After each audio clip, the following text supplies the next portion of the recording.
All right, I want to welcome you. It's July 27th. It's around 6 o'clock, and you'll notice this Facebook Live is a little more high-tech than the ones I've been doing at my office.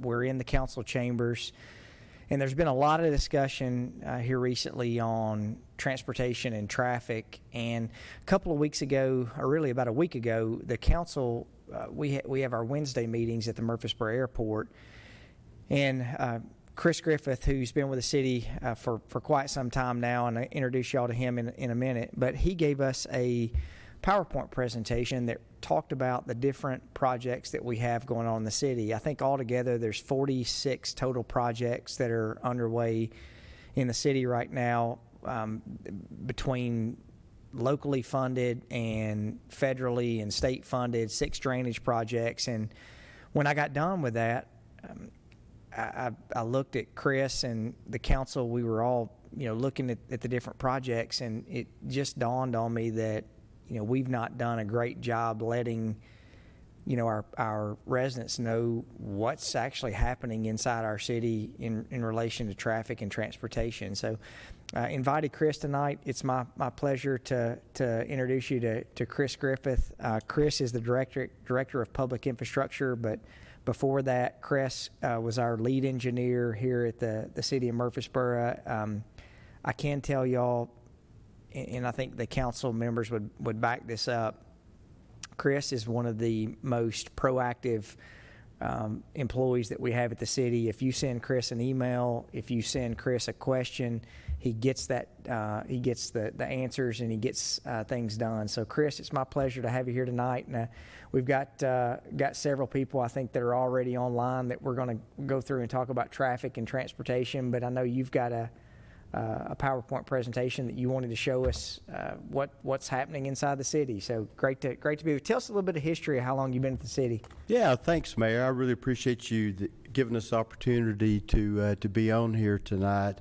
I've been with the city for about 20 years now. I've been involved with some aspect of construction almost the entire time that I've been here. I was actually hired to kind of manage projects and kind of get them to construction really as quickly as possible. Of course, with the just the crazy population growth and growth in our commercial businesses that the city has really been fortunate to experience over the last 20 years.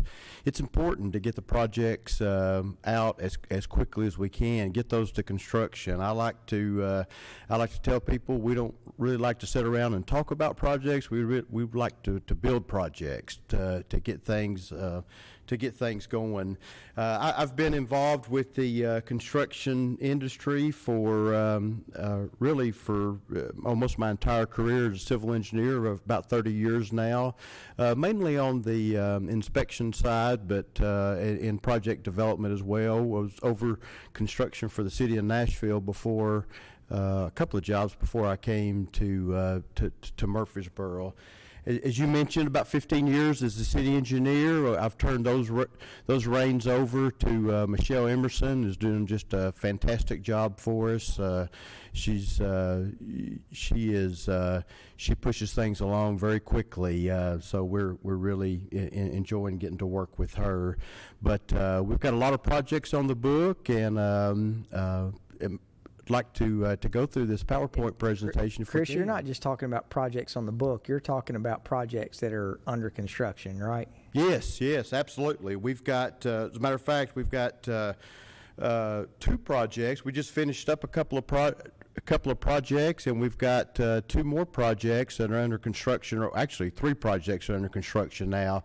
The number changes really daily, as you're going to see in my PowerPoint. Just from when I gave this PowerPoint a week or so ago to now, we've even upped our project total. So, but Chafin Place, we're doing intersection improvements at Chafin Place and Thompson Lane now. It's we're adding a lane and having to do quite a bit of utility and some signal work there in order to get all that kind of buttoned up, and trying to get that finished as quickly as we can before school gets back in, or certainly by a little bit later this fall. And then our Brinkley Road bridge project, we're widening Brinkley Road right there at near Blaze Drive and the entrance to Berkshire subdivision. So that's just a couple of things we've got going on. We've got box culverts we're building. Of course, we're paving all over town. All the traffic wearing the asphalt and the streets down, and just trying to make sure everybody has a smooth ride. So you've got a PowerPoint that you put together for us. Why don't you show us? There's been a lot of talk on regarding Medical Center Parkway.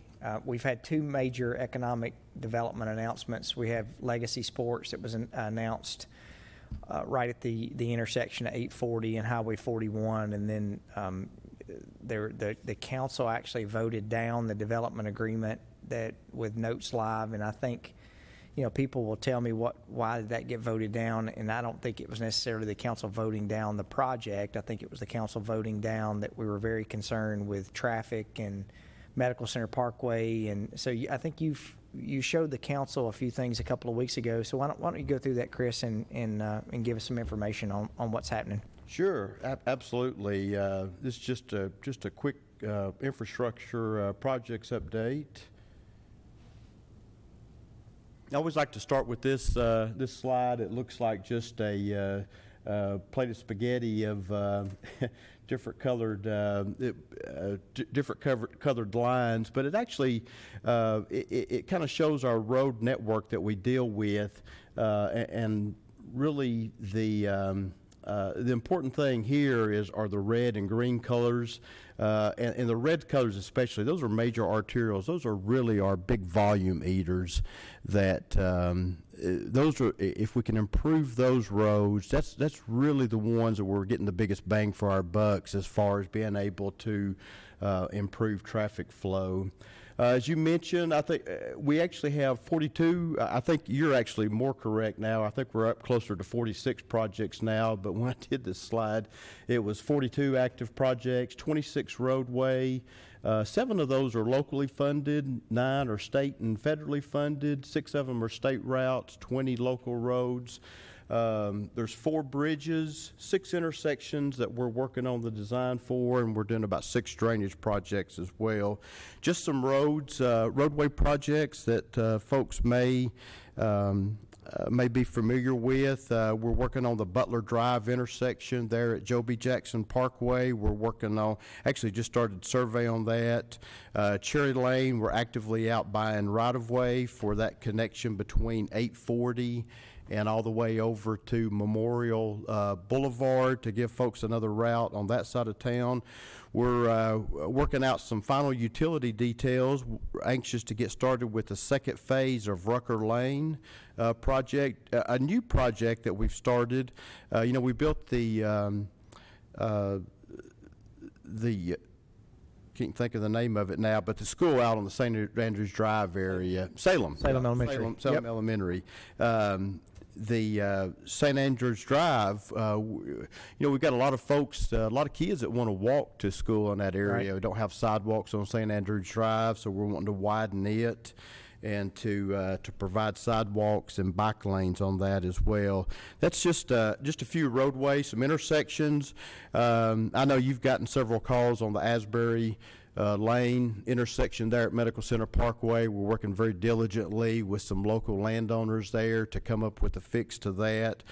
Just right across the interstate there, the Fortress Boulevard and Exxon, we're reviewing some the entrance to Exxon there. We're reviewing some improvements there to Fortress Boulevard to help that. Rutherford Boulevard, Manchester Pike intersection, looking to get some additional capacity there, and then the Church and Broad Street intersection as well. Just a few of the intersections we're doing. Bridges, I mentioned Brinkley Road.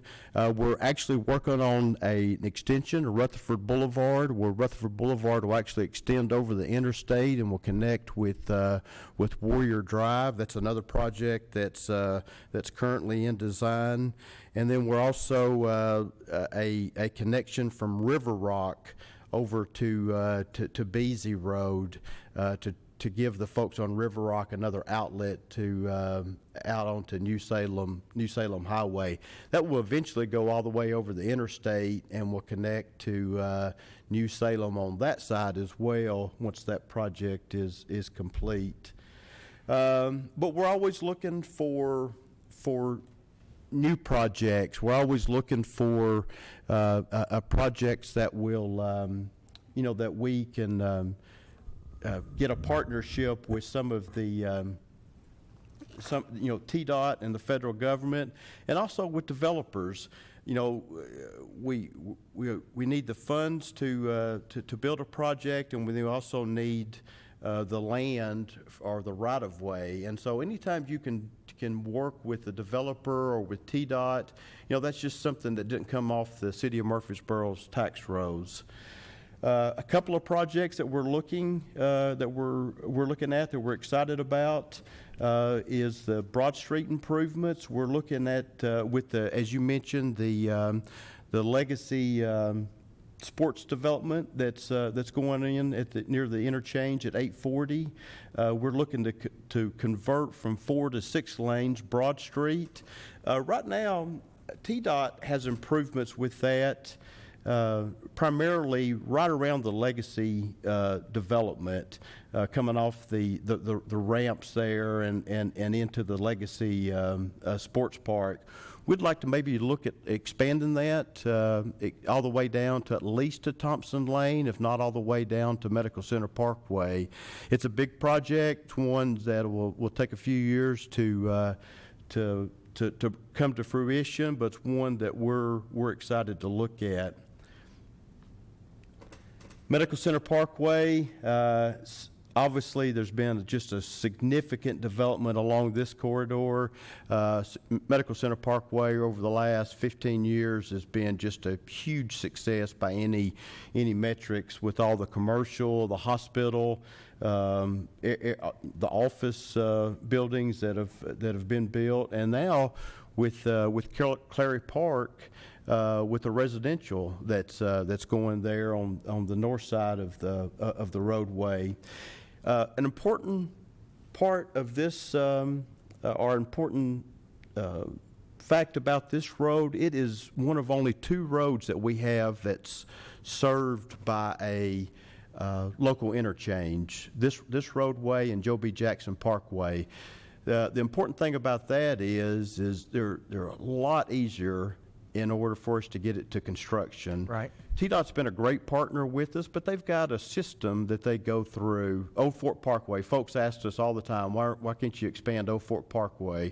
Well, we're starting that process now with TDOT. It's on our list, but that's a 10-year project in order to get through their entire design system, all the permitting that's required for it.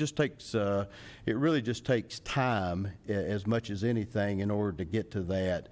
But Medical Center Parkway, this is a project that realistically we can be to construction right after the first of the year. Oh wow! Okay. Yeah, we can design that. We've already got a proposal from that we want to bring to the council at the next meeting, and go ahead and start that design process. We've kind of already started having some preliminary meetings with them, and as I mentioned, it's the easiest to make improvements to. The Medical Center Parkway project, we would do it in 3 phases. It would go all the way from I-24 to Broad Street would be the entire project. It would convert from 4 to 6 lanes. So Chris, I'm sorry to interrupt you, but Medical Center Parkway has been around a little over 20 years now. I think since it was inception. One of the questions I always get asked, and try to be transparent, that whenever we can, admit that, hey, this is not probably opportune. Like, for example, Cason Lane, River Rock, and Highway, Cason Lane and River Rock, that interchange right there where Old Time Pottery is. Sure. And I said, look, if that came through our design standards right now, that would never get approved. No. But why? What was the thought and this is before your time too, in hindsight, is Medical Center Parkway one that we probably would have done with shoulders, or that, we would have, if we had anticipated or knew the amount of growth that would happen in that area? What was the rationale of only doing 4 lanes out there? Well, it was really designed to attract businesses, to attract offices, to attract the hospital, Right. Like it did. Yeah, and that's really the reason for the landscaping, the non-shoulders, and we wanted it to be high dollar land, which Sure. obviously It is now. Yeah, it's exactly what it's become. The question with shoulders, absolutely. If I had it to do all over again, or if my predecessors, I think anybody with just the crazy amount of success that it's had, I would absolutely design it with shoulders. I think that would help. Well, and that's what I tell immensely. people. It's easy to go back and second guess decisions people made 25 years ago. And my guess is whoever's sitting in these seats 25 years from now, they're going to be second guessing some of the things that we've done. But Medical Center Parkway at the time, from Thompson Lane to I-24, was definitely seen as some retail, but the retail sort of exploded out in that area.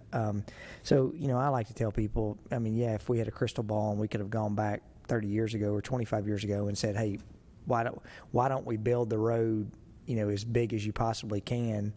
And there's some thoughts to that, because as soon as you build the road as big as you possibly can, as many people are going to use it as possibly can. So you want to be able to have that with measured. So anyway, go back.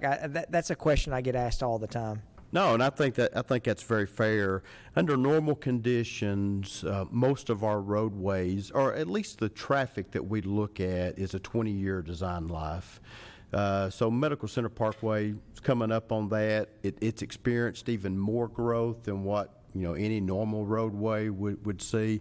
I used to say it was my favorite roadway in the city of Murfreesboro.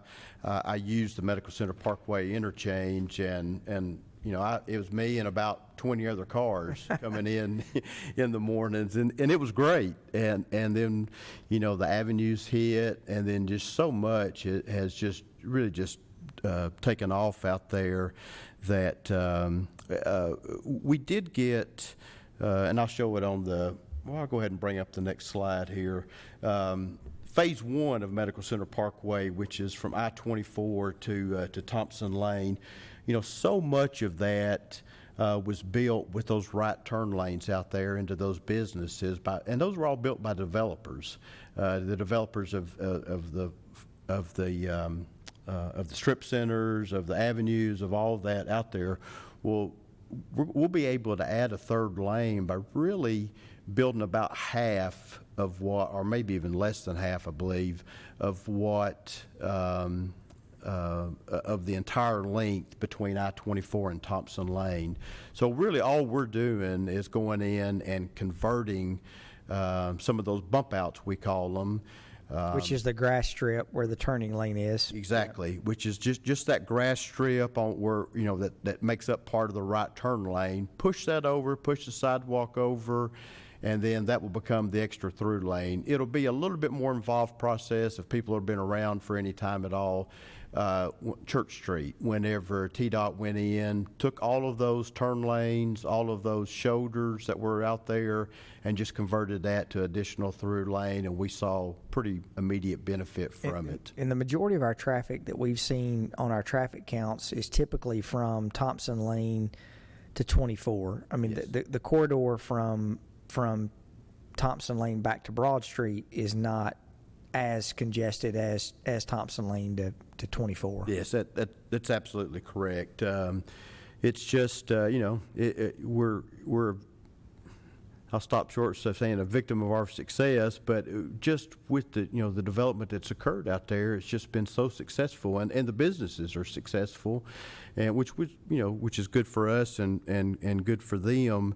But it's easily the busiest part of that roadway of Medical Center Parkway. That section, and then the intersection there at Medical Center Parkway and Broad Street. Yeah. Both of those are really in major needs of overhauls through there. But, you know, if you're that close, if you've got, you know, the city would construct about 5,700 feet of additional lane there. Developers have built about 11,400 feet of the additional laneage, or they will build it with some of the projects that's on the book. As I mentioned here, we hope to be able to start construction on that as early just the first of next year if the council and the council.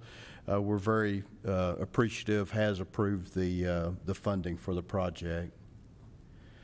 Phase 2 is between Thompson Lane and the fountains there at the curve. It's basically the median area from Thompson Lane there in front of the hospital.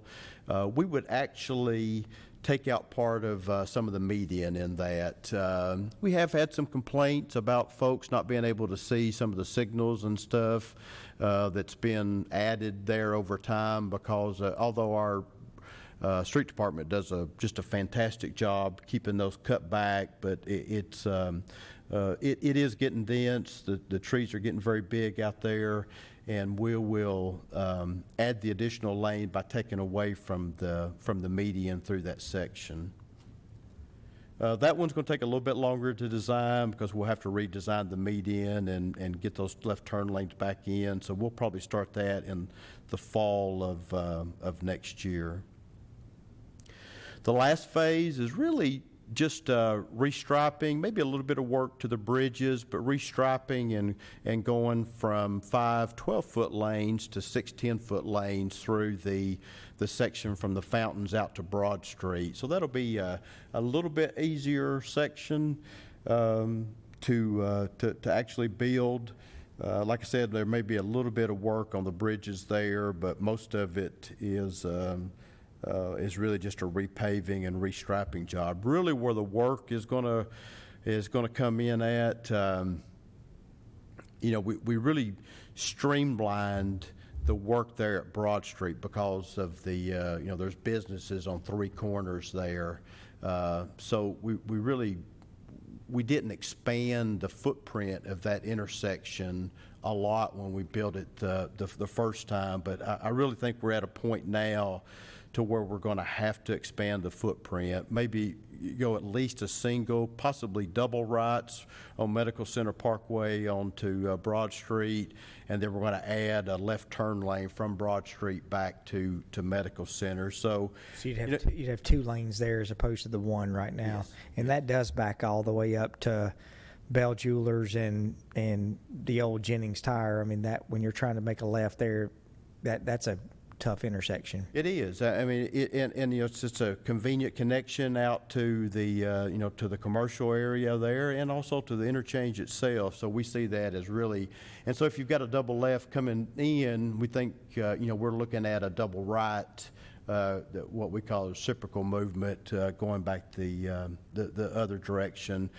That one mainly because of the redesign, and we're probably going to have to purchase some businesses there in order to blow that up. But we'll, you know, we're looking at starting that in the spring of 2024, just working out the right-of-way acquisition. A project that was really number 1 on our in our major thoroughfare plan that we completed about 4 or 5 years ago.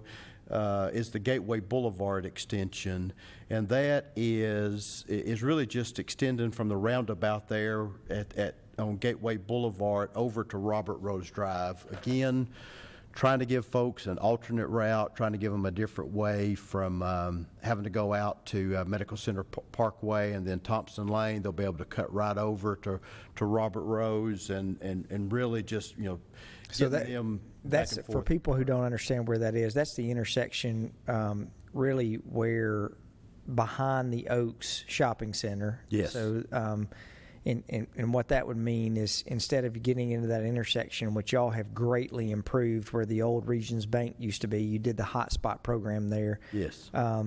you'll be able to go behind the Oaks, connect in to get the Gateway Boulevard extension, and so you bypass all of Thompson Lane, the Thompson Lane intersection where Medical Center Parkway is, and you can go straight out to Medical Center Parkway to get back to Broad Street. So that's I know that's one that the council, that we were, I don't want to say we were surprised, but that was one that we looked at, that all of us, when we saw the timeline, that was a great project to be able to keep people, and you have taught a lot of us this from an engineering standpoint. You can't make interchanges any bigger. So getting off the interstate, it's not, you just can't make them bigger.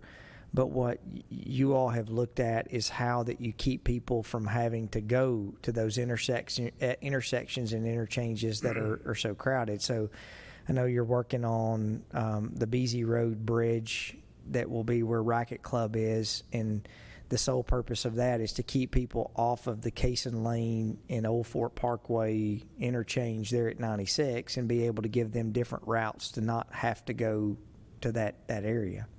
Yeah, the last 15 years, TDOT has basically converted all of our bridges over the interstates to interchanges, which are great. We need as many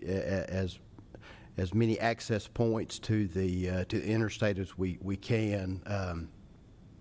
Not only for tourists and for travelers, but folks going to work in Nashville or Franklin or wherever. But the problem it's created is for our residents that's trying to get into our work areas and into the downtown. So what we're trying to do is give some build more bridges over the interstate, give alternate routes for folks to get into the downtown area. We've already talked with TDOT on it. It should be a fairly simple design process. Well, as simple as anything is with working when two governments are working together. But it is you had mentioned the Beasy that will eventually go over 24 all the way to New Salem. The Rutherford Boulevard section will go over to Warrior Drive. Right. That'll be another connection. We actually are working on that and Old Salem. So that would be a direct connection all the way from Warrior Drive all the way into the downtown area, with some improvements to Rutledge Drive as well. And then there's one other one out in the Blackman area. It's a little bit further down the road, but you would be able to connect from Florence Road, Manson Pike, all the way across the interstate and into the Medical Center Parkway area. And again, all those would just be bridges, no interchanges, so that would cut down to where it's mainly just local traffic using those. So that's just some projects that we've got going on, and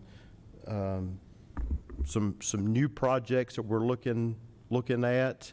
The great thing about Murfreesboro, and really one of the exciting things about Murfreesboro is come back and check with us in a month, and we'll be looking at something else, because right. as areas come open and folks are looking to develop, we want to be partners with them to help out the current residents, and then to make sure their project is a success as well. So Chris, a couple of the questions, and we've got several people who are watching, so we'll answer whatever questions that you post for us. But something that we took up 2 or 3 years ago was our traffic calming, which is a fancy couple words for speed cushions. What's the status, and how's the study with Alexander Boulevard and some of our other communities? I know Savannah Ridge had asked. I think they've gone through the process, but how is that looking right now? Yeah, the traffic calming has really been received well. We did the project on Alexander and got great feedback from that. I think we did a little survey afterwards, and I think it was well over 60% positive. Folks wanted for them to remain. We did one other project, the Haynes Haven project, where we put a couple out there. Those have been received well. And then we do have, matter of fact, we've ordered them, and actually moving forward with 2 more locations, the Savannah Ridge that you mentioned. Yep. We've ordered those cushions, and those will be installed by the street department whenever they come in. It's like anything else. It's a material crunch right now, so it's they were about 5. We ordered them as soon as we started our new fiscal year, and it's about a 5 to 6 week lead time on those materials. And then we've also got another Breckenridge Drive, actually, are out in the Breckenridge area. They street there qualified for speed cushions as well. I think we're just going to put a couple out in that location too, but those are the ones that are qualified. There's a pretty extensive process to go through. People, like, I've had some people ask me about 3-lane roads that typically you're wanting to see those as mainly interior or internal streets in a subdivision, not necessarily larger collector roads where you do have more traffic coming through. Yeah, we like to keep the volume down. I think it's a collector type road that would not a community collector or a residential collector would qualify as at least being able to be studied. Yep. A commercial collector would not be able to. And certainly, if you go back to our map, our major arterials, minor arterials, any of those type roadways would not qualify because there's just too much volume. And the last thing we want to do is to just to snarl up the volume so much that we start having a backup for those reasons. Michelle Emerson's our city engineer. You can contact her. She's very diligent as far as studying those roads. We do require a few signatures on a petition. Michelle will be glad to email those to you. And the main reason is just trying to weed out, is it just a perceived problem, just 1 or 2 people think that there's a problem, or is it just the entire neighborhood think that it is? And we've also deployed some speed signs, which basically will tell you the speed limit, but they'll also record your speed limit. They don't take photos, or we're not going to send out tickets. But it gives data for y'all to be able to make important decisions to determine what needs to happen on the street. Yes, exactly. It really. I know I walk a lot with my wife. I cannot tell how fast a car is going by whenever it passes me on the roadway. I know big trucks sound like they're going 60 miles an hour, and I know maybe a little car may feel like it's only going 20 miles an hour. So we want that data to be able to see if there really is a speeding problem, something we need to look at. And if we do, we're more than willing to deploy those cushions and to help the situation. A question here, and this may just be more of a comment, that the bridge on South Church Street past Warrior Drive, a lady has posted that it's been sagging, and there's a deep pothole there. So that may be something for us to look at on absolutely. 231. I tell folks all the time, I get my best information from residents. I'm out, our inspectors are out, the street department folks are out all the time driving things, but there's no possible way that we can cover all parts of the every street in the city. So I very much appreciate folks letting us know that. There's a question on what's the status of one, John Marable asked, what's the status of One East College project, and will there be apartment complex? I don't think we've got an apartment complex downtown, but it was my understanding, Chris, you may know more, but One East College, they were working on infrastructure permits and foundation permits. Yeah, the foundation permits was the last thing. Matter of fact, I think they were just about through that process. I don't know where they, they went through the demolition, obviously, and so everything that was, some the stuff that they wanted to remove from there has been removed. And I want to say that if they've not been issued a foundation permit, that should be forthcoming pretty soon. Of course, we also are doing roadway improvements connected to that as well, with Lytle Street and then the block surrounding One East College.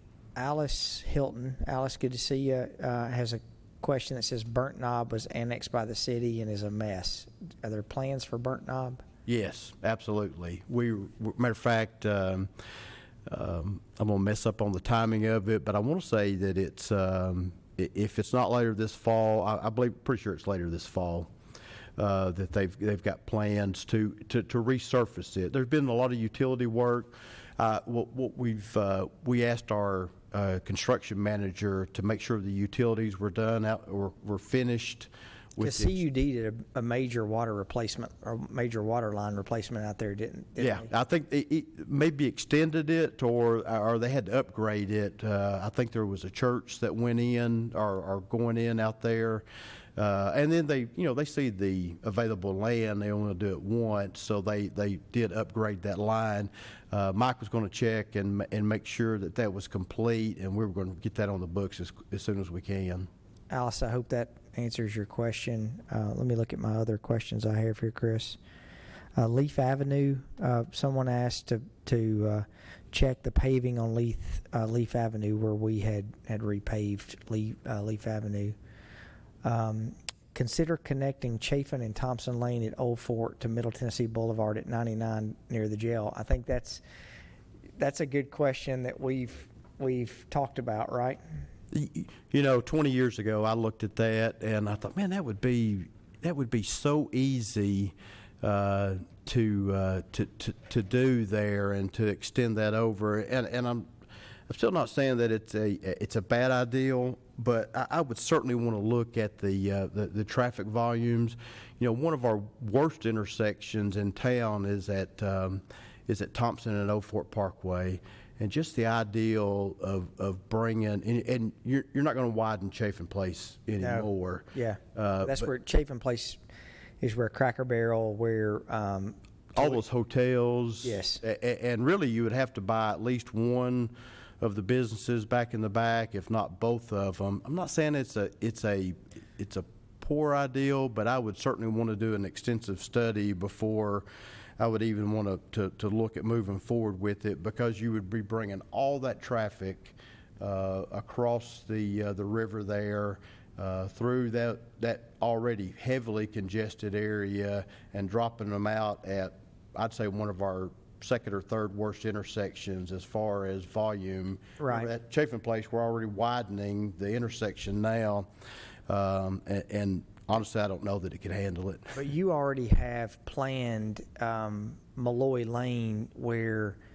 the gentleman Mark is talking about the bridge from Chafin, but there already is in the works the Beasy Drive bridge, and then another bridge going over 24 that would actually bypass Highway 99 and come out. Is it Malloy Lane where that would come out, or? I thought that may be Mark. I've actually tried to connect with him a couple of times. We've been missing each other on the phone. We do have a project that would come from River Rock over the river, over I-24 eventually, and then it's actually a rerouting of the road. Part of it would go all the way to New Salem, but there would be an intersection before you got there that you could take over to Bridge Avenue. That's it. And be able to get out to Old Fort Parkway that way. We think Bridge Avenue with the intersection, that's the old state route that came through there. Basically, we're Old Fort and Bridge. It's a really wide area there at Harbison, or was it Harbor Freight? And we would have more room to really do a better intersection there and be able to handle that amount of traffic as opposed to jumping them off there at Chafin Place. Plus, you don't have to do the additional bridge over the river there to get across to Chafin. Right, and I'm throwing you a softball, but the most expensive road project that you can do is a river or interstate crossing. Oh yeah, it's we measure those by the square foot, not by the not by the mile. Yeah, so I get and talk to residents routinely about. I drove Medical Center Parkway yesterday. At 2 o'clock, I got off of I-24 and came all the way down Medical Center Parkway and had no issue at all. Our biggest volume, if you had to say what's our biggest volume of traffic times that we end up having significant delays or our most congestion? Well, it's got to be, in your morning and afternoon peaks, probably a little bit more in your afternoon peaks. Folks in the morning, they have, what time do you get into the office? 4 or 5 in the morning. Some folks. You don't have issues in there. Yeah, I know. You have no problems at all. But, folks like to get in, some morning people, 6, 7, 8, 9 o'clock. But that afternoon peak, everybody's ready to go home. When you start getting around between 4:30 to 6, and then you're getting that commuter traffic coming back from Nashville as well. So, 5:30, 6 o'clock, you're right. Medical center's really getting slammed at. Or on the weekends when, people are going to shop or so I like to tell people, Dear Murfreesboro is one of my favorite Instagram pages, and I read through and I love reading their stuff. But there is a rhyme and reason to how you plan stuff. Y'all typically are not just going through and saying, hey, what's the smallest that we can build something? You really go through and think through intersections and how you plan stuff. So, do you see over the next 10 or 15 years, if in a perfect world, how would you see Murfreesboro and our transportation and our traffic? Well, I think it's... for the last 20 years, we've had just a tremendous amount of support from the mayors, the current mayor and council, and the ones that have come before us for the funding of these projects. And so I think we're probably 3 to 4 times as much money is spent on roadway projects as any other types of capital improvement projects in the city. I think if we stay on that pace, I think we're going to start catching up with the traffic situation. On Medical Center Parkway, we've done a study out there at the intersections, and it is, it is a very congested. Very congested corridor, a lot of cars go on it every day. But you realize that only one intersection along that corridor would rate as an F, if you looked at the industry standard, and it's the Broad and Medical Center intersection. Now there's lanes, there's maybe a lane that could be added to improve the operation of it, and that's the kind of things that we're looking at currently. Where are our pinch points and where can we make some improvements, just like what you mentioned with the hotspot program. We worked with some properties that were either redeveloping or some folks that had some extra space, or where we hadn't maximized the right-of-way, just to add a lane at an intersection. We're adding Chafin Place now. A few years ago, we added a lane at Thompson, on the Thompson side of it, the Thompson and Old Fort side, right there where the old White Castle used to be in front there. And that's been a tremendous help because we kept the double right turn lane, but we added another through lane and separated the left turn lane from the through lane there. And so that just cuts, 15, 20 seconds off our intersection timing, and, gets that many more cars through. So if you had to say, I have people who will talk about this routinely. What has been the one thing that you've seen that has improved the commute on Old Fort Parkway into the city of Murfreesboro? I mean, like, what construction project that have you seen? And I'm throwing you. How much has Bridge over Broad improved? That's exactly what I mean. It's incredible. I mean, I go to church on the north side of town, up off of Memorial Boulevard. Used to, before we did Bridge over Broad, I like to use Waze just to see what's the quickest route to get wherever I'm going. Waze would never tell me to go through the Old Fort Broad intersection. It would always take me either around Thompson Lane out or down Medical Center Parkway. Now, straight shot. What do you ever see that there will be the same type of urban interchange as the Bridge over Broad in the Thompson Lane, Broad Street area there? Oh yeah, we've already. Matter of fact, it's already in our capital improvement plan. I remember it's this is just starting, so that if it's a 10-year deal. But I'll give you, for instance, the gas station that's going in right there at that intersection. It was designed, or its location was placed such that we could build an interchange still at that intersection without affecting the gas station. Yeah. We actually we used their design and kind of basically just placed the Bridge over Broad right in that intersection, because look how it sets up. I mean, you've got the bridge coming over the railroad there at Thompson Lane. Yep. It comes up high, down low, so you just connect that over, keep that up high, and then you run your ramps down to it. We've already got it designed. and Alice had put a comment on here, thanks TDOT for the Bridge over Broad, and we are absolutely thankful for TDOT. But that project, that goes all the way back to Dana worked on that project. It goes all the way back to Mayor Bragg, who really pushed that project. But that was a city-managed project. The majority of it was a city. It was certainly was one that we were anxious to get on the books, and Dana Richardson, I'd be remiss to just didn't give him the credit for that. Because there are a lot of people at the time who thought that was a crazy idea to put that bridge over Broad Street there. That was a $25 million project, I think, when everything was said and done, just for the construction of it, and the city paid almost nothing for it.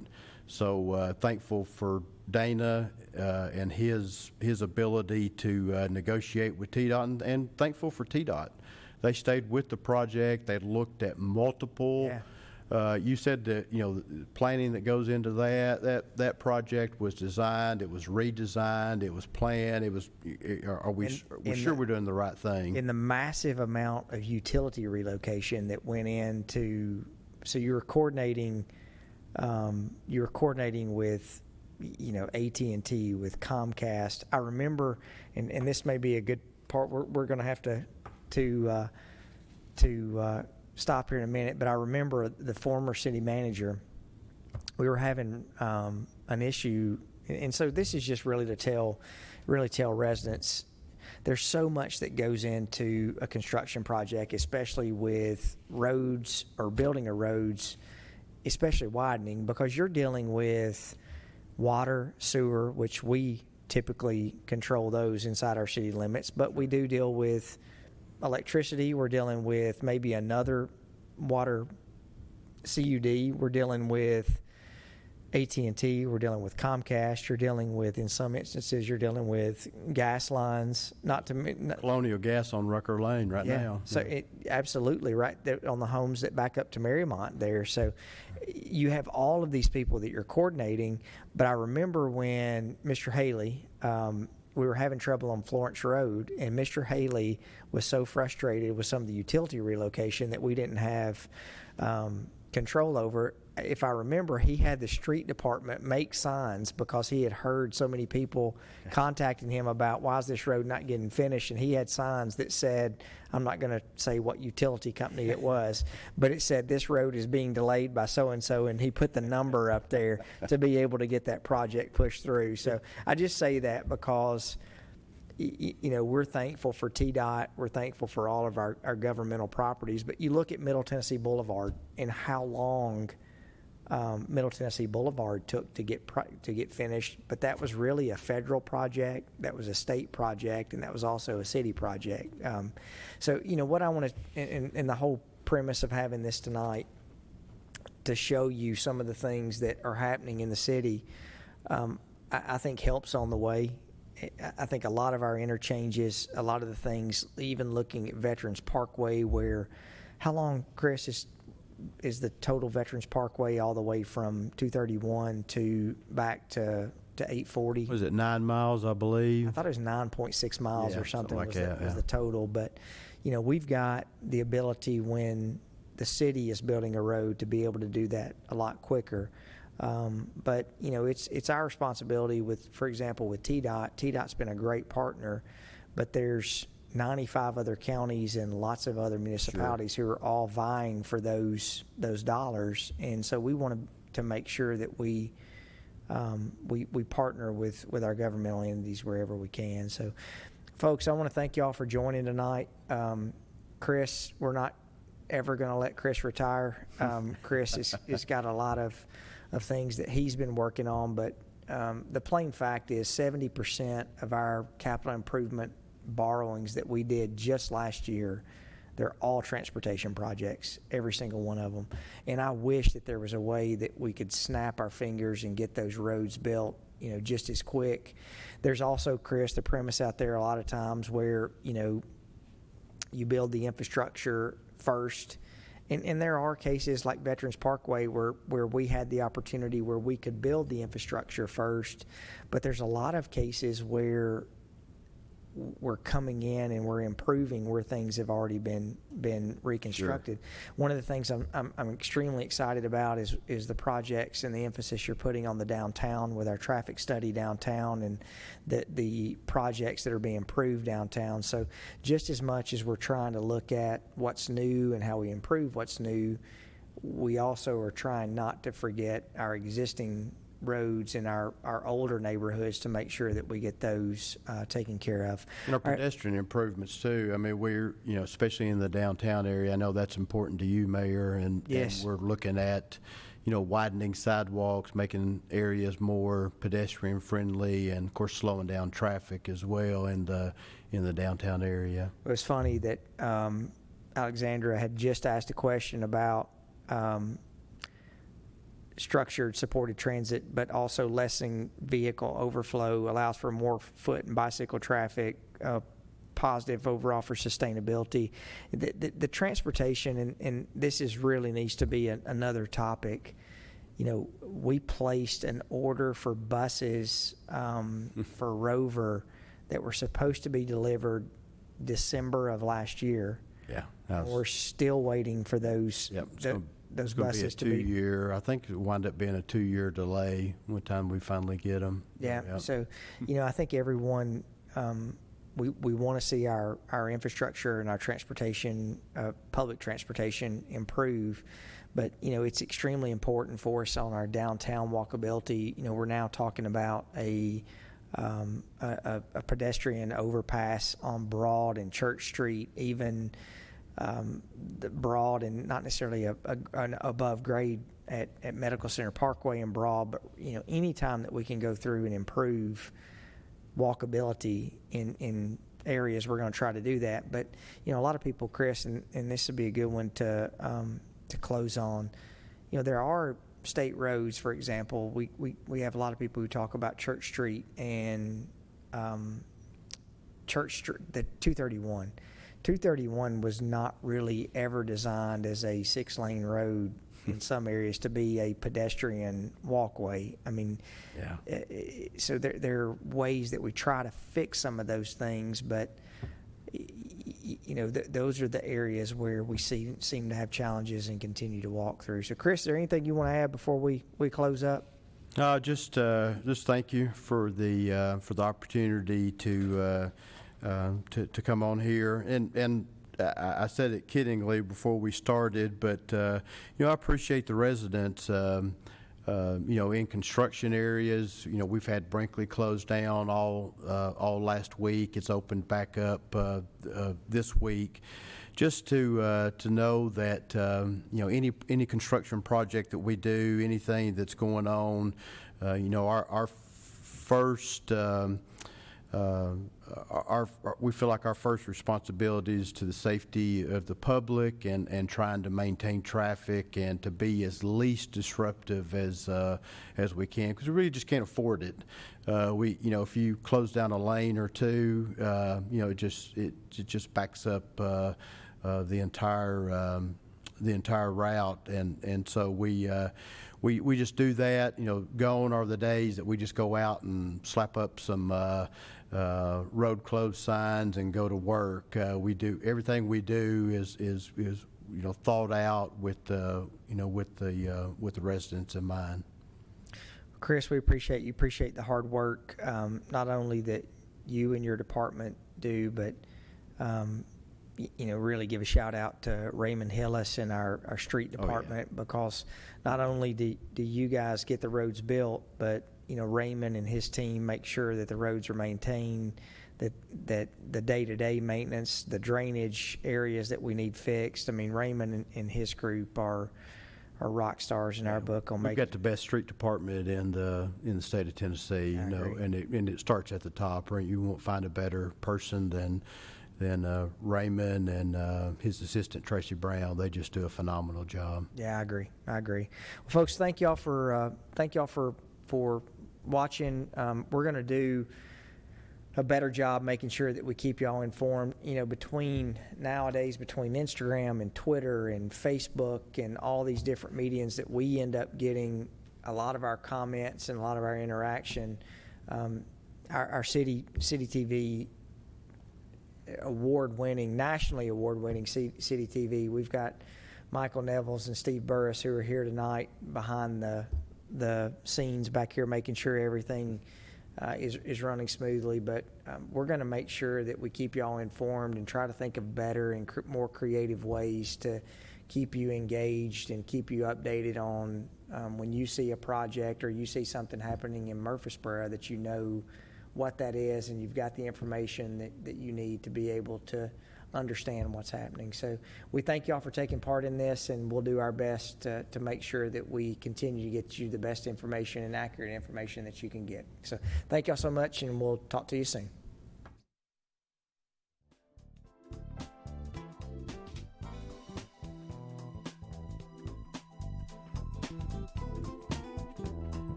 The applicant has